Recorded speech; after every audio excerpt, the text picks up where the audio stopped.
ये कवि आज की जो वर्कशीट है हमारी क्षितिज की कविता अट नहीं रही, जिसको कि सूर्यकांत त्रिपाठी निराला जी ने लिखा है, उससे ली गई है।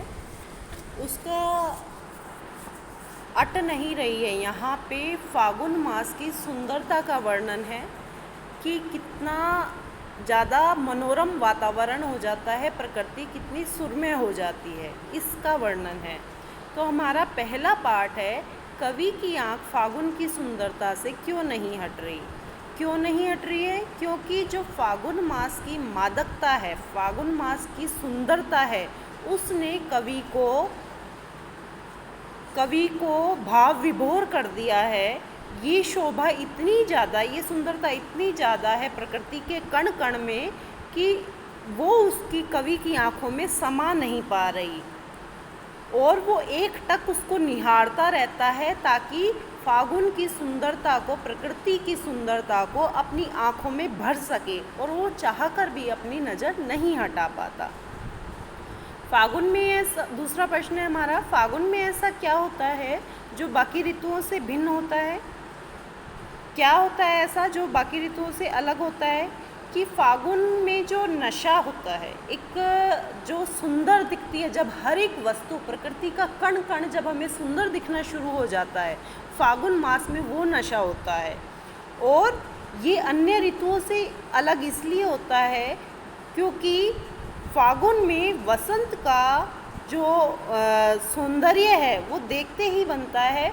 कण कण में, प्राणियों में, प्रकृति में ऐसा लगता है सब में चेतना आ गई हो, सब में जान पड़ गई हो, और सबके मनों में उत्साह का संचार होता है, और साथ ही साथ सुंदरता और खुशबू, एक मंद मंद गंध फैली हुई होती है वातावरण में, क्योंकि नई नई कलियां खिलती हैं, नए नए पत्ते, नए नए फूल आते हैं, और रंग बिरंगी प्रकृति होके गंध वाली हो जाती है, सुगंध हर कण में फैली हुई होती है।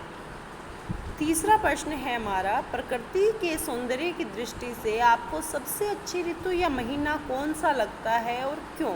सोचकर बताइए। इसमें तुम फागुन का भी लिख सकते हो, सावन का भी लिख सकते हो, ठीक है। और वो ऋतु में क्यों अच्छी लगती है? भाई सावन में बारिश होती है झमाझम, हर तरफ पानी पानी, खाने पीने को भी अच्छा खाने को मन करता है, और मौसम सुहावना हो जाता है, ठंडी हवा चलती है, काले काले बादल घिर आते हैं। या तुम इसका फागुन का भी लिख सकते हो, वसंत का लिख सकते हो, या शरद ऋतु का भी लिख सकते हो कि शरद ऋतु क्यों अच्छी लगती है। ये तुम्हारी अपनी इच्छा है कि तुम्हें कौन सी ऋतु या महीना अच्छा लगता है और उसके बारे में लिखना है। प्रश्न नंबर 4 है, उन प्राकृतिक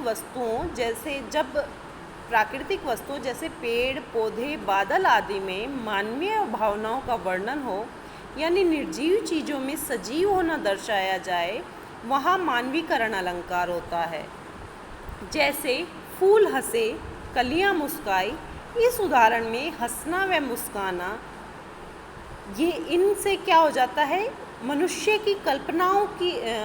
की जो क्रियाएं होती है प्रकृति में, उनकी कल्पना की जाती है, यानी कि प्रकृति को ऐसा महसूस किया जाता है कि वो मानव की तरह व्यवहार कर रही है। तो हमें मानवीकरण अलंकार के 2 उदाहरण ढूंढने हैं। इसमें पहला उदाहरण ये हो सकता है, कहीं सांस लेते हो घर घर भर देते हो। दूसरा उदाहरण ये हो सकता है, कहीं पड़ी है उर में मंद गंध पुष्पमाल।